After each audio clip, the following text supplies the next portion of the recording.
Hello friend, সবাই কেমন আছো? আজ আমি বানাচ্ছি পেঁপের চাটনি। কাটা পেঁপেগুলো 10 মিনিট জলে ভিজিয়ে রাখতে হবে, তারপর ভালো করে গ্রেট করে নেব। পেঁপে গ্রেট করা হয়ে গেছে, আমি আরও একবার ধুয়ে নেব।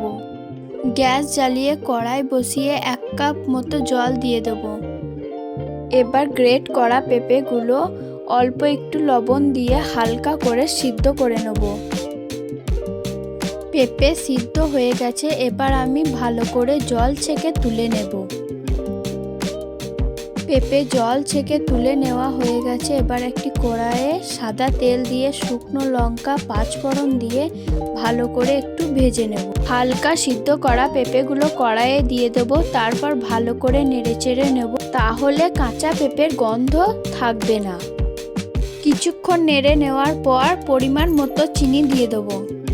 1 কাপ জল দিয়ে দেব, আবার ভালো করে নেড়ে চেড়ে নেব। ভালো করে সিদ্ধ করে নিয়েছি। এবার কিশমিশ দিয়ে দেব, তারপর একটা গোটা পাতিলেবুর রস দিয়ে দেব। এবার 5 থেকে 7 মিনিট ভালো করে নাড়াচাড়া করে নামিয়ে নেব।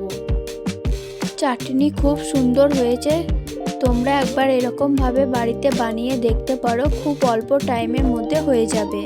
দেখা হচ্ছে নতুন কোনো ভিডিওর সাথে, ভালো থাকবে, বাই।